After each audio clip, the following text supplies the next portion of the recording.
Je vais vous proposer aujourd'hui, chers auditeurs, une émission spéciale, comme nous en faisons de temps à autre, puisque j'accueille notre ami André Possokov pour une émission qui va durer donc 1 heure et qui portera pour l'essentiel sur la Russie, puisqu'on a beaucoup parlé évidemment en 2017 du centenaire de la Révolution d'octobre, mais on a un petit peu oublié depuis ce qui s'est passé en Russie en 1918, donc dans les mois et les années qui ont suivi la révolution bolchevique, et c'est sur ce thème que nous allons nous pencher aujourd'hui.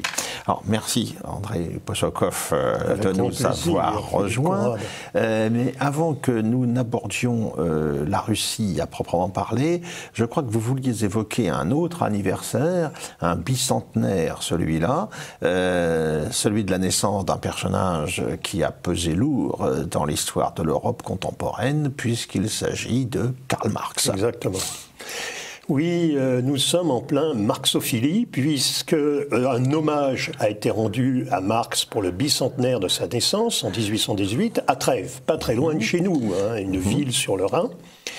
Une statue de 5 mètres de Karl Marx a été érigée, dévoilée, drapée de rouge, et elle a été offerte par la Chine, ce qui est déjà une référence considérable.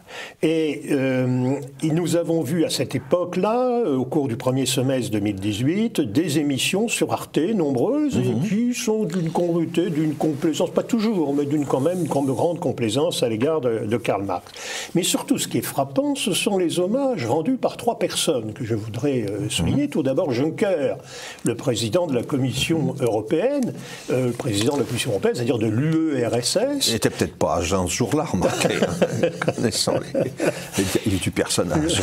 Il était peut-être encouragé par des libations. Le fait que quelques-uns de ses disciples de Marx aient plus tard utilisé les valeurs qu'il a formulées et les aient utilisées comme des armes contre autrui ne doit pas nous permettre de tenir Karl Marx pour responsable. Quelques-uns de ses disciples, il est modéré. Oui, il est très modéré, là, parce qu'il y avait quand même du monde. Hein. Et nous avons aussi l'un des propagandistes du globalisme mondial les plus éminents, c'est Jacques Attali. La dictature de ceux qui en restent aux caricatures ne peuvent retenir de lui que les atrocités commises en son nom. Karl Marx est plus utile que jamais. Mais ce qui est le plus frappant, c'est l'hommage rendu par un cardinal archevêque qui s'appelle Marx. ça manquait au tableau. Qui, lui aussi, dénie à Karl Marx la responsabilité de ce qui a suivi, c'est-à-dire le marxisme-léninisme, qu'il a quand même un peu inspiré. Soutient le cardinal, il ne faut pas établir un lien direct entre Karl Marx et le marxisme-léninisme, les camps de concentration sur le système soviétique de répression, même s'il y a dans ses écrits l'une ou l'autre pensée totalitaire, il est bien aimable. Et voilà pourquoi je crois qu'il est utile de rappeler comment cela s'est passé en 1918 en Russie et les années suivantes. Cette espèce de démence criminelle, cette démence meurtrière, ces tueries sans fin et surtout l'installation d'un État totalitaire, comme l'ont rappelé Courtois et Thierry Volton. Et avec un modèle historique antérieur qui était dans une large mesure la Révolution française et la Commune, telle que la voyaient les soviétiques à l'époque. Et en particulier Lénine. Voilà. Lénine a dansé de joie, paraît-il, dans la neige, le jour où il s'est aperçu que son pouvoir avait dépassé d'une journée la durée de la Commune de Paris. Oui, c'est déjà un signe. Et puis il faut rappeler que les bolcheviks encensaient nos grands ancêtres, et parmi eux ceux qui étaient parmi les plus radicaux. On pense à Marat, par exemple. Karl Marx, dans son livre sur les Juifs, puisqu'il a écrit un livre sur les Juifs, a glorifié la terreur robespierriste. Oui, donc il y a le lien. C'est vrai que les bolcheviks se référaient tout le temps à la Révolution française, à ses excès, mais qui se trouvaient quand même très indulgents. Et la notion de dictature du prolétariat, elle s'inscrivait aussi dans le thème, dans la thématique de la dictature de salut public, telle qu'on l'a mise en place à partir de 1793. Donc il y avait une filiation là tout à fait intéressante qui avait très bien mis en lumière Alain Besançon dans ses origines intellectuelles du léninisme. Livre un peu oublié aujourd'hui, qui a une trentaine d'années maintenant je crois, mais qui était un révélateur tout à fait excellent de la généalogie intellectuelle du léninisme. Le léninisme trouve son origine première dans Marx, mais aussi dans un certain nombre d'écrits de la deuxième partie du XIXe siècle, notamment l'auteur dont le nom est compliqué, que là je ne peux pas le restituer, qui avait écrit le premier Que faire et qui prédisait quelque chose comme ça, et qui prédisait la dictature du prolétariat, le crime institué, la violence. Tout le courant nihiliste russe, tout à fait. Représenté par Netchaïev, tous ceux qui a été un modèle pour les possédés de Dostoïevski, présentés par Berdiaev dans son étude sur les origines du communisme russe.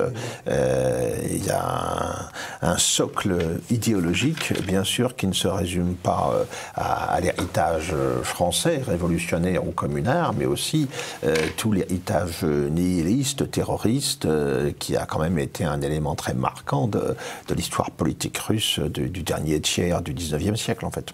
Tout à fait.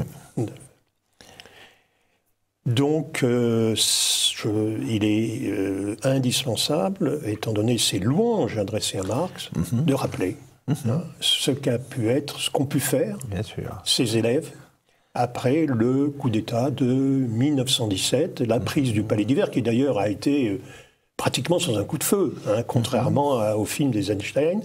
Et il y a ce coup d'État a permis, à partir de ce moment-là, d'installer d'une part une dictature, et puis après, la dictature du prolétariat, le communisme de guerre, l'installation du socialisme, qui a débouché sur les guerres civiles. Et puis la mise sur pied à l'issue d'un système totalitaire moderne, d'un type tout à fait nouveau. Alors oui, on va peut-être rappeler d'abord, avant d'aborder ce qui intervient après la révolution d'octobre, rappeler dans un survol rapide ce qui s'est passé en Russie au cours de l'année 1917, entre la révolution de février et la révolution d'octobre.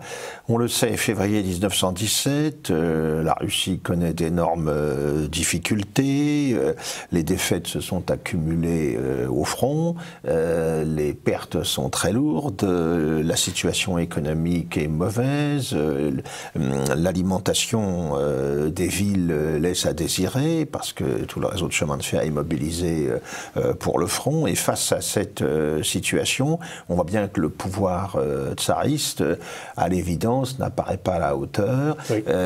Il est visé aussi par toute une rumeur liée au scandale que constitue auprès de la famille impériale la présence de Raspoutine, qui va être assassiné d'ailleurs en décembre 1916. C'est un pouvoir qui a perdu une bonne partie de son prestige et aussi une bonne partie de ses soutiens potentiels, notamment dans l'aristocratie ou parmi les chefs de l'armée. Et dans l'armée. Quand vont survenir les événements de février 1917. Au départ, il faut le rappeler, il s'agit d'émeutes de la faim. Il n'y a aucune organisation en amont. Les différents leaders révolutionnaires que nous retrouverons ensuite, ils sont soit en exil, soit en prison ou en Sibérie. C'est un mouvement largement spontané d'une population qui est à bout. On est à Pétrograd, donc en février 17, avec des températures extrêmement basses, il faut le rappeler. On n'a plus les moyens de se chauffer. L'évolution au quotidien du prix du pain est de plus en plus dramatique, ce qui entraîne un certain nombre de manifestations, mais encore une fois spontanées, sans qu'il y ait une organisation derrière tout cela. Mais au fil des jours, ces manifestations se répètent.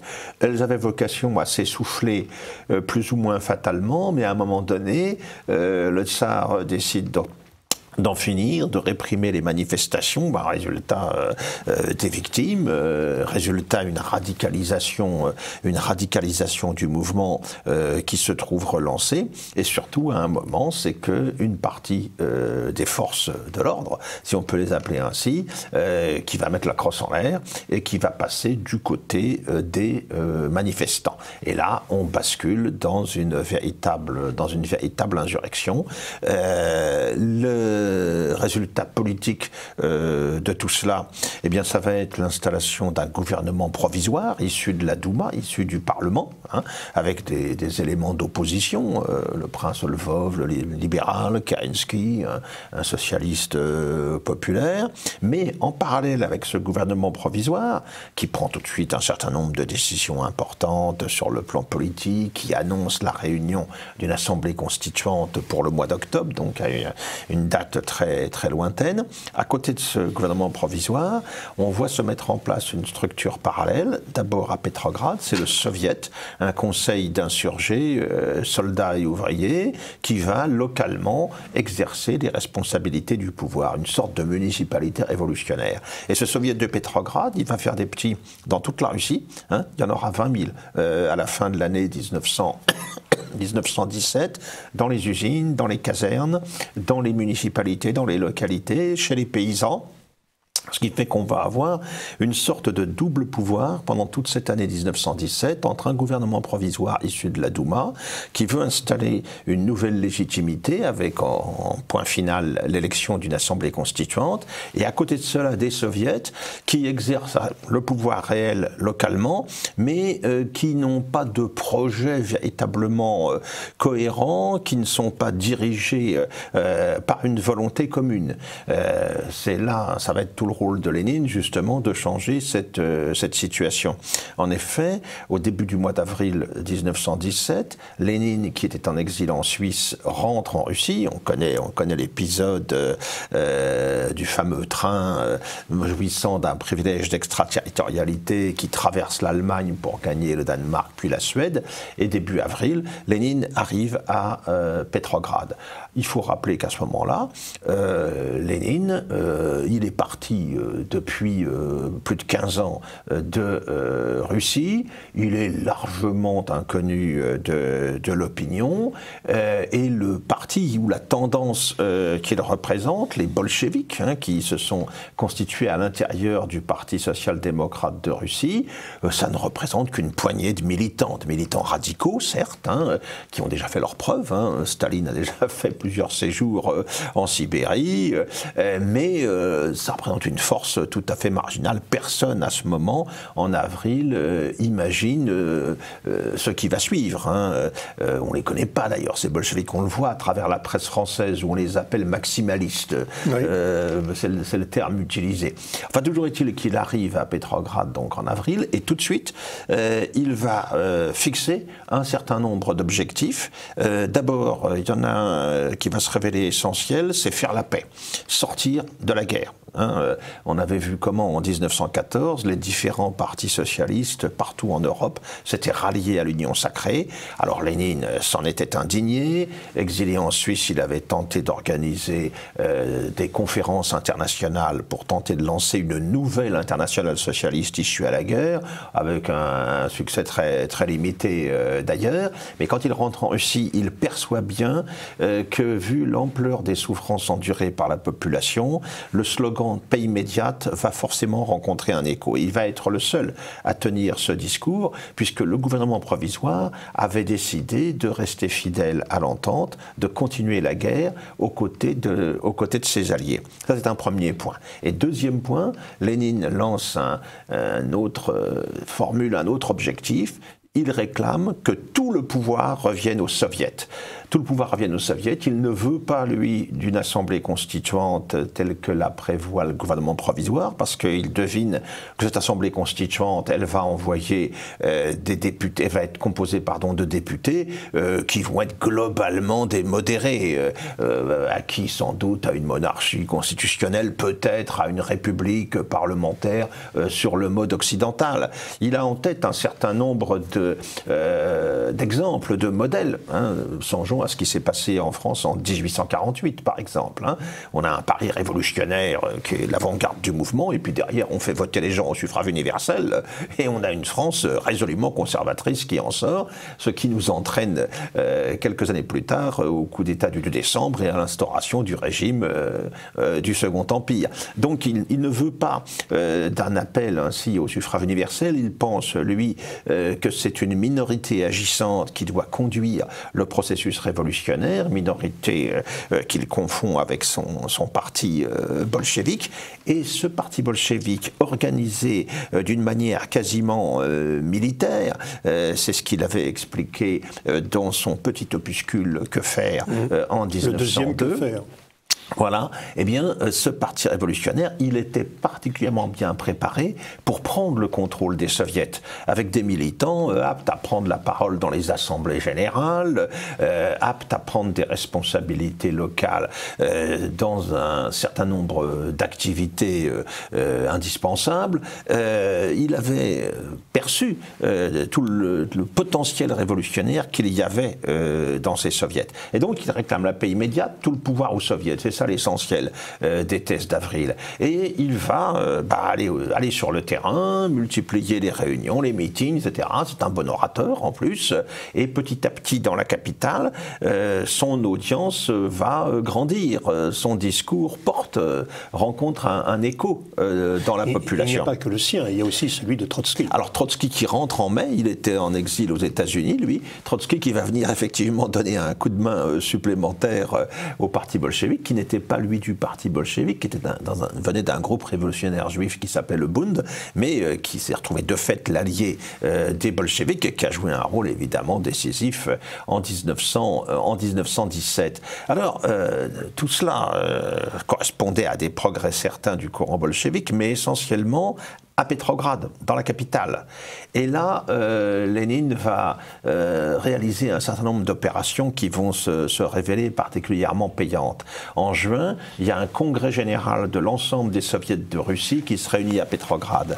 C'est l'occasion d'organiser de grandes manifestations bolcheviques pour impressionner les délégués venus de l'ensemble du pays, qui vont repartir chez eux et qui vont se faire, à leur tour, des propagandistes du mouvement bolchevique, ou au moins des thèmes qui sont développés par celui-ci. C'est un premier succès. Et l'audience donc des bolcheviks va commencer à grandir à partir de l'été, mais là, on va pécher par précipitation, en quelque sorte. En juillet 1917, alors que les marins de Kronstadt viennent à Pétrograd, ils avaient été à la pointe du mouvement en février, ils veulent que les choses aillent plus vite, ils veulent s'en prendre au gouvernement provisoire, et ils veulent entraîner les masses révolutionnaires contre ce gouvernement provisoire de Kerensky. Or, c'est un échec, le rapport de force n'y était pas. Kerensky peut réussir à briser ce mouvement, et comme il a parfaitement compris le danger que représentaient sur sa gauche les bolcheviks,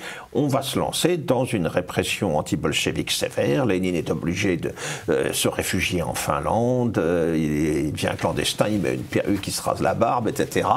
Certains des leaders sont arrêtés, c'est le cas de Trotsky par exemple. Staline plonge dans la clandestinité, etc. Donc, répression anti-bolchevique donc en juillet, on peut penser que les espoirs de Lénine sont désormais sacrément compromis.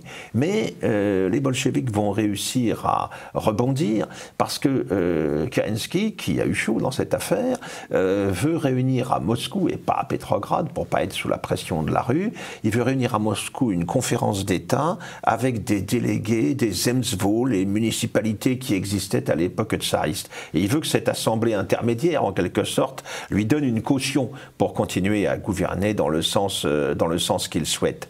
Et cette conférence d'État va lui échapper d'une certaine manière. Elle va encourager les chefs militaires à reprendre en main la situation.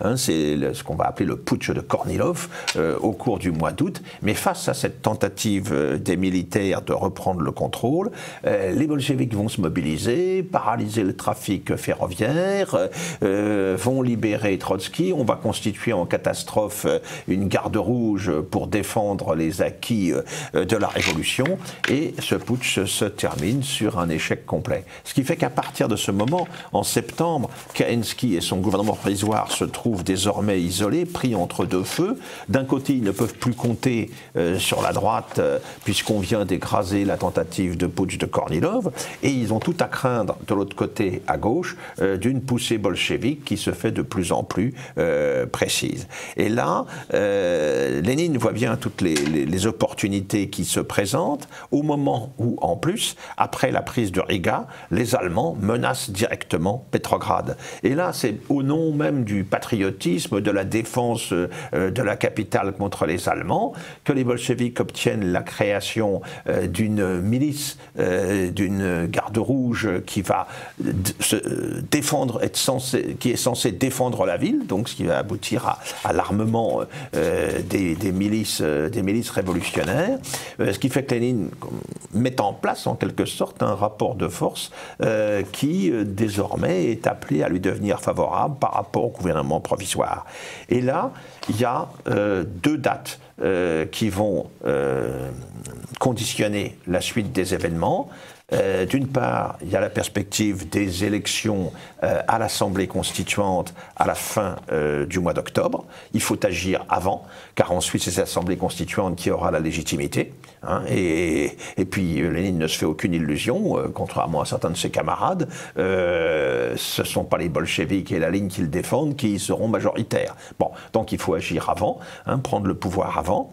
Et puis il y a une deuxième contrainte également, hein, c'est qu'à la fin du mois d'octobre doit se réunir à Petrograd de nouveau un congrès pan-russe des soviets, avec des délégués venus de l'ensemble de l'Empire. Ce qui fait que si on réalise un coup de force à Petrograd, il faut le faire à ce moment-là, parce que sinon ça sera un coup de force limité à la capitale sans plus. Si on le réalise avec l'assentiment de ces délégués des soviets de Russie, s'ils sont là pour légitimer en quelque sorte, donner une onction institutionnelle en quelque sorte au mouvement engagé, ça change tout. Alors effectivement, c'est ce qui va se passer et c'est ce qui va entraîner ce que l'on va appeler la révolution d'octobre, dans le contexte du calendrier julien qui était utilisé en Russie à l'époque. Pour nous, c'est une révolution qui s'est produite en fait au début du mois de novembre. Hein. Les bolcheviks vont déclencher une insurrection dans Petrograd, occuper tous les points névralgiques de la capitale. On connaît l'épisode du croiseur Aurore qui va pointer ses canons en direction du palais d'hiver où Kerensky s'enfuit comme il peut. Et au soir du 24 octobre, eh bien, Lénine peut venir se présenter devant le congrès pan-russe des soviets. Il annonce la paix immédiate et sous les applaudissements, on va ouvrir des négociations d'armistice avec les puissances centrales. Et puis ensuite, il va jouer d'une manière extrêmement habile avec le décret sur la terre qui est promulgué à ce moment-là. En effet, il annonce que la terre va être placée sous le contrôle des soviets paysans. Ce qui laisse sous-entendre dans l'esprit de ses auditeurs que tout cela prépare un partage des terres et non pas du tout la nationalisation des terres qui était la réalité du programme bolchevique. Or, les masses paysannes étaient surtout sous le contrôle des socialistes révolutionnaires. Les soviets paysans étaient surtout sous le contrôle des socialistes révolutionnaires, profondément attachés à l'idée d'une réforme agraire, d'un partage des terres, et ainsi Lénine va surfer en quelque sorte sur cette attente et va faire que les campagnes vont se rallier, les provinces vont se rallier, là où le phénomène de la révolution, du coup de force, risquait de se limiter à Petrograd. On le voit bien d'ailleurs, il faut près d'une semaine pratiquement aux bolcheviks pour prendre le contrôle de Moscou. Donc c'était pas gagné d'avance l'affaire. En tout cas, à la fin du mois d'octobre, un nouveau pouvoir s'est installé, un conseil des commissaires du peuple composé uniquement de bolcheviks est constitué. C'est un nouveau gouvernement provisoire, gouvernement révolutionnaire, hein, qui va engager des négociations d'armistice avec les puissances centrales. Mais il faut bien voir à cette date précise que, évidemment, rien n'est joué. Hein. Les bolcheviks ne contrôlent qu'une partie du territoire. Je le répète, ils constituaient une minorité agissante, certes, mais une minorité quand même relativement marginale. Tout reste à faire dans une certaine mesure. On peut s'attendre, et elle va venir, à une réaction contre-révolutionnaire. Et puis, il va falloir surmonter des difficultés évidemment considérables dans un pays qui connaissait la guerre depuis plus de 3 ans et qui avait subi déjà une série d'épreuves tout à fait gigantesques. Voilà donc la situation à la fin de 1917, au lendemain de la Révolution d'octobre. Alors, à la suite du coup d'État, il y a une période jusqu'au mois de janvier 1918 de l'installation de la dictature, mais pas encore de la dictature totalitaire. Non. La première des choses qui a été faite le lendemain du coup d'État de bolcheviks, ça a été la création d'un gouvernement, le Sovnarkom. Donc on voit apparaître un gouvernement non élu, autoproclamé, et qui permet d'éliminer le congrès des soviets qui avait été ouvert le lendemain de ce coup d'État. Et d'ailleurs, ça ne s'était pas si bien passé que ça pour les bolcheviks, puisque il y avait eu des protestations de la part des mencheviks et de la part des socialistes révolutionnaires et de Gorky, qui ont réclamé un gouvernement démocratique. C'est là que Trotsky a prononcé les paroles contre Martov, le patron des mencheviks, le patron Martov, pitoyable individu. Vous êtes défaillis, votre rôle est terminé, vous allez finir dans les poubelles de l'histoire. Donc la création de ce Sovnarkom permet très rapidement d'installer des éléments de dictature extrêmement importants. On proclame effectivement la volonté de paix et les négociations vont être, puisqu'il y aura un armistice dès novembre-décembre 1917. Et puis on prend des décisions, abolition de la grande propriété privée. Et c'est là qu'il y a le malentendu avec les paysans dont vous avez parlé, puisque les paysans pensaient qu'il y aurait un partage. C'était le prélude de la d'ailleurs, les réforme agraire. bolcheviks ne mettront pas 2 mois avant de dire il y aura collectivisation des terres. Et puis, interdiction de la presse, fermeture de journaux. La presse bourgeoise, bien entendu. Oui, et contre-révolutionnaire. Et monopole de l'État sur les publications et annonces. Invention de menaces contre la liberté. Alors, il faut voir, comme vous le disiez, qu'il y a eu, jusqu'au début de 1918, une opposition très forte. Il y a eu des grèves de cheminots qui réclamaient un pouvoir démocratique. Il y a eu une grève des fonctionnaires. Dans Moscou, il y a eu des combats violents. Moscou était beaucoup moins révolutionnaire, plusieurs centaines de morts. Et dans le sein même du Sovnarkom et du comité exécutif, il y a eu des démissions de protestations, dont Kamenev et Zinoviev, eux-mêmes bolcheviques. Donc déjà, effectivement... L'unité révolutionnaire était mise à mal. La démarche était contrée. Donc il y a eu des répressions extrêmement dures, la création de l'idée d'ennemi du peuple. Le chef de l'État, le chef de l'armée, Doukhomine, à qui l'on avait dit d'engager des négociations avec les Allemands, a refusé de le faire. Il a été tué à coups de baïonnette et remplacé par un ancien aspirant dont l'arme était celle du train. Et l'armée a été... il y a eu une mainmise sur l'armée. On a lancé une opération de troc et de réquisition. On met sous surveillance et on arrête les cadets, c'est-à-dire un gouvernement, un parti de droite, les constitutionnels des démocrates, en mois de décembre. C'est déjà la première tranche d'opposition qui est sanctionnée et qui est arrêtée. Et on met sur pied, déjà, cette dictature... Et on met sur pied la Tchéka. Alors, Dzerzhinsky.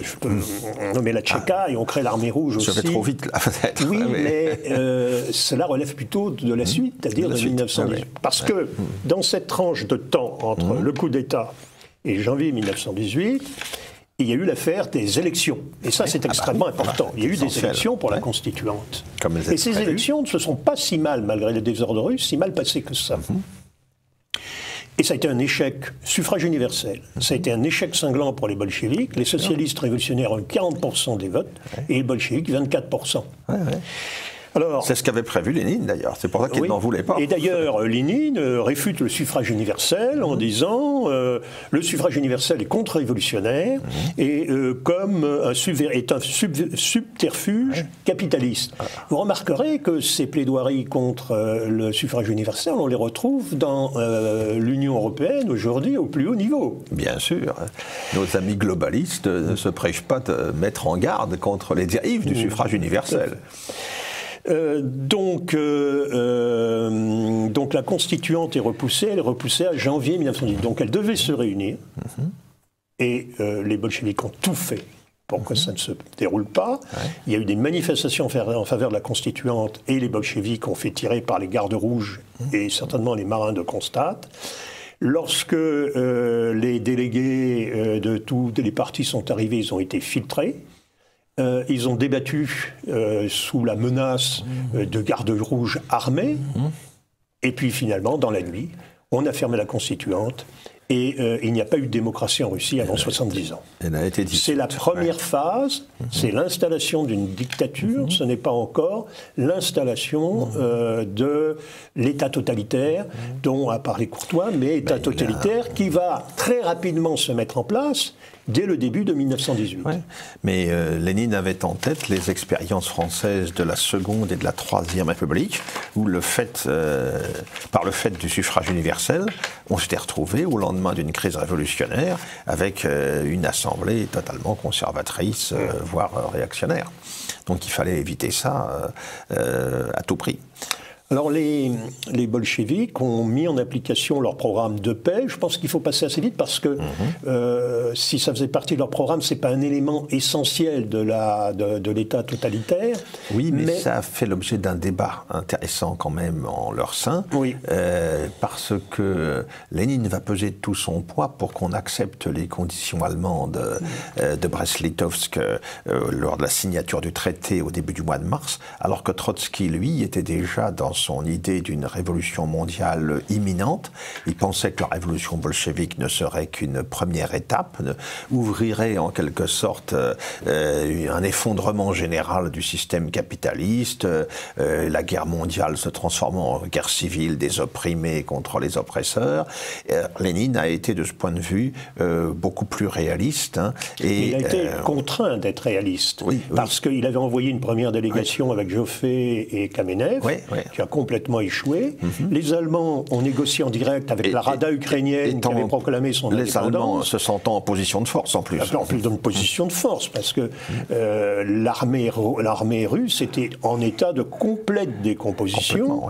Et même si les Allemands renvoyaient leurs troupes de bonne qualité en France, il restait des troupes, certes de réservistes âgés, mais étaient parfaitement disciplinés. Ils avaient laissé 1 million d'hommes en Russie. Alors, lorsque l'échec de Joffé et de Kamenev a amené Trotsky, lui pensait que la révolution mondiale, notamment en Allemagne, aurait lieu, que cela contraindrait les Allemands à céder, jusqu'au moment où Guillaume II a dit « on arrête de négocier ».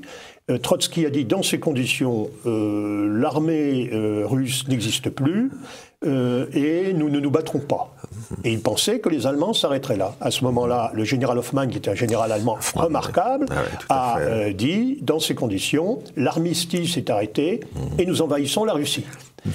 À partir de ce moment-là, Trotsky a dû reconnaître son erreur, Lénine a gagné, et il y a eu le traité de Brest-Litovsk. Il faut voir que l'Ukraine, une bonne partie de la Biélorussie, les trois pays baltes, Lituanie, Estonie et Lettonie, tous ces pays-là ont été annexés par l'Allemagne qui, d'un seul coup, il faut voir que les troupes allemandes sont allées jusqu'au Caucase, jusqu'en Crimée. Et donc, en fait, toute une partie importante de la Russie. Et Dominique Vénère dit dans son excellent livre que le général Hoffmann avait hésité à aller jusqu'à Moscou et que son représentant sur place disait « avec 2 bataillons, vous prenez Moscou ». Alors, il n'a pas voulu le faire. Avec beaucoup de regrets. S'il l'avait fait, il n'y aurait pas eu le bolchevisme en Russie. Ce qui a sauvé la Russie, ça a été le 11 novembre, l'armistice du 11 novembre en France, et le traité de paix en 1919, puisque le traité de Brest-Litov a été considéré comme nul et non avenu par les Alliés. C'est ce qui a sauvé la Russie. Les Allemands étaient en position si les Allemands s'étaient mis en défensive en France au lieu d'attaquer, comme l'a fait Ludendorff, ils pouvaient dire nous restons comme nous sommes et nous gardons toutes ces parties de la Russie. Ils étaient aussi obligés de contraints à l'offensive par la perspective de l'arrivée massive des renforts américains. C'était un petit peu ça le problème, le défi qu'il fallait relever pour l'état-major allemand. Oui, on peut penser que ces offensives dans des directions différentes n'ont pas été une bonne stratégie de la part de Ludendorff. Mais ce n'est pas notre sujet. Non. Alors, je crois qu'il faut passer à la suite, à ce qui s'est passé en 1918. Oui. Et il y a eu installation du socialisme, immédiatement. Immédiatement, on a voulu aller très vite, on a installé ce socialisme, c'est le programme doctrinal de Marx que l'on retrouve, expropriation de la propriété foncière, je suis en train de lire le passage le passage du manifeste du Parti communiste, abolition de l'héritage, confiscation de la propriété, centralisation du crédit, centralisation de tous les moyens de transport, travail obligatoire pour les organisations d'armées industrielles, c'est-à-dire ce qui va arriver aux ouvriers, qui vont être brimés comme les autres. Alors, ce qu'ont fait les bolcheviks, nationalisation de la marine, du commerce extérieur, des moyennes et grandes entreprises, suppression du marché et des profits, accaparement de la production de la production distribuée, et on arrive au troc, qui va être une catastrophe. À quoi cela est-il dû? Un grand malentendu. On a expliqué, comme je l'ai dit tout à l'heure, aux paysans qu'ils allaient avoir la terre. Et c'est pour ça que beaucoup se sont ralliés au bolchevisme, et surtout à l'incompétence des bolcheviks en général et de Lénine en particulier. Lénine a su prendre le pouvoir, un grand stratège politique, totalement incompétent pour gouverner la Russie. Pour gérer la transition économique qu'il fallait mettre en œuvre derrière. Et tout cela a débouché sur le communisme de guerre. Alors le communisme de guerre aussi, il a été prévu, inventé par Marx, le bonhomme. C'est ce qui va être fait très rapidement. C'est-à-dire l'installation d'une guerre civile permanente, la mise en place du système totalitaire, mais surtout la reprise de ce que dit Marx, la lutte des classes. La supériorité des communistes sur le prolétariat, une supériorité totale, la dictature absolue exercée par le prolétariat, en fait, par un parti de professionnels, c'est l'éloge de la terreur robespierriste. Au détriment de la paysannerie. Au détriment de la paysannerie, mais vous allez voir, pas simplement. Au détriment de toute la société. Toute la classe moyenne qui avait commencé à se former en Russie, oui. Alors, quels sont les instruments ? Le premier instrument, c'est le parti État. Ce parti État, Lénine, évidemment, dans Que faire, avait proclamé que l'on prendrait le pouvoir grâce à un parti de professionnels. C'est vrai qu'en 17, on ne savait pas très bien, une partie d'ailleurs des bolcheviks qui étaient en Sibérie, beaucoup sont arrivés de Sibérie. Une poignée, ils étaient 6 000, 7 000 maximum. Mais des professionnels, des professionnels efficaces. Et la deuxième chose, c'est que Lénine a été très impressionné par la réussite du socialisme de guerre des Allemands. Mais je crois qu'il n'avait pas réalisé la différence profonde qu'il y avait entre des travailleurs allemands et la Russie de cette époque. Donc, le parti État a été proclamé en juillet 18 comme dirigeant l'appareil d'État et contrôlant l'appareil d'État. En mars 21, il y a eu une résolution qui interdisait les fractions au sein du parti. C'est extrêmement important, parce qu'il n'y aura plus de discussion interne à l'intérieur du parti. Les fractions seront interdites, c'est la fin de la démocratie interne, et cela débouche sur les purges et les procès. Et ces purges continueront jusqu'à la mort de Staline, puisqu'il y a eu des purges importantes après la guerre, de la Deuxième Guerre mondiale. La purge est une arme politique. La deuxième chose, le deuxième outil a été la terreur. Terreur terreur d'en bas, la destruction de toute la société bourgeoise dans les villes, mais aussi dans les campagnes, avec des crimes extraordinaires. À Taganrog, les paysans, les ouvriers ont jeté dans des hauts fourneaux des jeunes de droite. Une violence comme seule la Russie peut en avoir, peut en présenter. Et Lénine aussi n'a jamais choisi que des solutions de violence. La haine qu'il avait pour la société russe et pour la Russie était absolue. Alors, avec cette toujours terreur, la référence à la terreur cette française terreur de la Révolution. s'est traduite, je parlerai de la Tchéka après, cette terreur s'est traduite par des exécutions nombreuses en rappelant le système de la sélection aléatoire et des quotas. Et je voyais hier sur un DVD, Boukowski qui est allé photocopier, scanner des papiers, montrant un papier, un vague torchon, dans lequel Staline avait dit « Vous m'en tuez 1000 dans telle ville ». Et on a ces... Donc, exécution, et on peut citer Zinoviev qui disait de toute façon, il y a 100 millions d'habitants en Russie, il y en a 90 millions pour nous, les autres, on peut en substance les tuer. L'autre méthode, c'est la prise d'otages. Et les familles sont rendues responsables, et on prend des otages, et si la cible de cette prise d'otages n'obéit pas. Ça a été le cas des officiers blancs qui se sont ralliés à l'armée rouge. Et comme l'a dit un socialiste révolutionnaire qui était ministre de la Justice, au commissaire à la justice, Isaac Steinberg, il avait dit un jour à Lénine, écoute, on pourrait peut-être plutôt appeler ce ministère de la Justice le ministère de l'extermination. Et Lénine avait dit, c'est tout à fait comme ça que je vois les choses. Mais on ne peut pas le dire. Alors la Tchéka a été créée donc à la fin de l'année fin de l'année 1917. C'est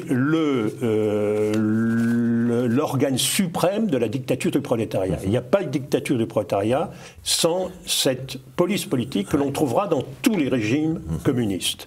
Au départ, ils étaient 15 000. En 1924, 285 000. Un nom doit être cité, Dzerzhinsky, qui était polonais d'origine et qui a donc créé très efficacement cette police politique. C'est l'arbitraire absolu. Ils peuvent s'emparer de n'importe qui, le torturer, l'exécuter, l'envoyer en camp de concentration sans jugement. Les camps de concentration, ils ont été créés, c'est une idée de Trotsky. Lénine a réclamé que les conditions soient très dures. Et le goulag est créé à ce moment-là, et on n'a pas attendu Staline, c'est une idée de Trotsky. Et dès cette époque, on va déporter des populations entières, notamment les paysans. Ainsi, on arrive à l'application d'une idéologie politique, une idéologie utopique et politique, avec une dimension meurtrière. L'autre point important au-delà de la terreur, c'est la destruction de la société. C'est la dernière phrase du manifeste du Parti communiste, la destruction par la violence de la société bourgeoise. On fait des listes d'ennemis, commerçants, ecclésiastiques, officiers, patrons. On l'étend à la famille, comme je le disais tout à l'heure. On pratique des discriminations, la quantité de nourriture. En fait, on aboutit, comme le dit Courtois, un racisme social. Le communisme n'est pas un universalisme, comme le nazisme. Le nazisme excluait une partie de la population, les juifs. C'est clair, et les tziganes aussi, plus les handicapés. Mais là, il s'agit de parties entières de la population à l'égard de laquelle on pratique la discrimination, on pratique des déportations. On ne peut pas, pour un enfant de ce qu'on appelait les bourgeois, on était vite un bourgeois, faire des études. Ce n'est pas acceptable. On va voir apparaître une nouvelle classe sociale issue des basses classes qui va être tirée vers le haut, vers le parti-État et vers la Tchéka. C'est l'institution d'une guerre civile permanente. Le communisme, pour rester, doit pratiquer une guerre civile permanente. Alors, il n'y a pas eu une guerre civile. Lorsqu'on pense guerre civile, on pense contre les Blancs. Contre les armées blanches. Alors, les Blancs ont perdu pour plusieurs raisons. D'abord, les distances. Le manque d'unité... Leur division. le manque d'unité, le manque de doctrine, et notamment ils n'ont pas voulu dire clairement qu'ils voulaient rendre la terre aux paysans. Oui. Et puis, il n'y a pas eu les hommes. Le seul, dit Dominique Vénère, qui aurait pu, s'il avait été nommé plus tôt, c'est Wrangel. Ouais. Et ils ont tous échoué, en plus en agissant de manière différente. Oui. C'est à l'occasion, en 1918, d'une attaque de la part des troupes de Sibérie que le tsar et sa famille ont été massacrés. Donc, cette guerre a été perdue, malgré aussi l'intervention des étrangers, ou à cause de l'intervention des étrangers, parce que le bolchevisme s'habillait du manteau du patriotisme. Mais il y a eu d'autres guerres. Et ce sont les guerres contre toutes les classes sociales, contre les paysans. Les paysans, le troc ne marchait pas, ça ne pouvait être la faute que des coulins qui étaient paysans, donc réquisition. Donc on envoyait des brutes réquisitionnés, cela aboutit évidemment à des désastres comme la famine. On envoyait des brigades de travailleurs urbains, voilà. Plus exactement. Donc, il y a eu des répressions féroces, comme à Tambov. Pour aller vite, on peut se dire que Touchevski, même si ça a été contesté, a utilisé les gaz contre parce que Touchevski est toujours présenté sous de très belles... Bah oui, parce que sa destinée finale fait qu'on le range automatiquement dans le camp des adversaires. C'est lui qui a écrasé les marins de Kronstadt, et c'est lui qui a écrasé la révolte paysanne de Tambov. Il y avait 60 000 rebelles dans les forêts. Et il s'était rallié au système de Touchevski. Mais il y a eu aussi la guerre contre les Cosaques. Les Cosaques, c'était des propriétaires fonciers qui gardaient les limites de la Russie. Leur statut a été aboli, et puis au nom de la collectivisation des terres, l'armée rouge les a envahis, et il y a eu des centaines de milliers de morts. Encore plus intéressant et important, c'est la guerre contre les ouvriers. Alors la guerre contre les ouvriers, ça a été l'installation de la militarisation du travail, la discipline, la suppression des libertés syndicales, le travail aux pièces, le livret de travail et l'assignation à leur poste. C'est-à-dire quelque chose qui nous ramenait au capitalisme du début du XIXe siècle. Tout à fait, oui. Et il y a eu des grèves, et il y a eu des tirs, des massacres. À Astrakhan, j'ai lu 2000 morts. Et il y a eu des tirs également, des fusillades, 200 ouvriers fusillés à Petrograd. Et des mutineries comme celle des marins de Kronstadt celle des marins de Kronstadt en 21. Ils avaient réclamé des élections libres, la liberté de parole, l'abolition des privilèges du Parti communiste, l'égalité des rations des travailleurs, puisqu'on avait les soviets sans les bolcheviks était leur slogan. Et il a fallu des dizaines de milliers de soldats sous les ordres de Touchevski. Les combats ont été très durs et ont été longs. Et les marins de Kronstadt, ceux qui ne se sont pas évadés par les glaces ou vers la Finlande, etc., ont été soit massacrés, soit déportés. Alors, je voudrais aussi rappeler les nationalités, puisque, en fait, on a recréé l'État tsariste au nom du Parti communiste. C'est ça. Il y a eu des échecs, et les échecs doivent être cités. Il y a eu d'abord l'échec en Finlande, où le futur maréchal Mannerheim a écrasé, avec une paysannerie robuste, organisée, a écrasé les bolcheviks. Et il y a eu les 3 pays baltes, aidés par les fameux corps francs de Baltikum. L'Ukraine, qui s'était déclarée indépendante, on y a envoyé d'abord le Parti communiste, puis l'armée rouge. Quant à la Géorgie, qui s'est déclarée indépendante, la répression menée par Staline, Ordzhonikidze et Dzerzhinsky a été tellement brutale que même le gouvernement communiste a protesté. Donc voilà pour la guerre civile. Mais nos révolutionnaires avaient eu l'habileté, dans un premier temps, de promettre l'autodétermination en février, et même en octobre, Staline, qui est nommé commissaire aux nationalités, on laisse entendre qu'il peut y avoir des perspectives d'autonomie pour les minorités, nationales, de manière à ce qu'ils ne se rallient pas à la contre-révolution, moyennant quoi ensuite on leur expliquait qu'ils avaient fait une mauvaise lecture des choses. J'oubliais la Pologne.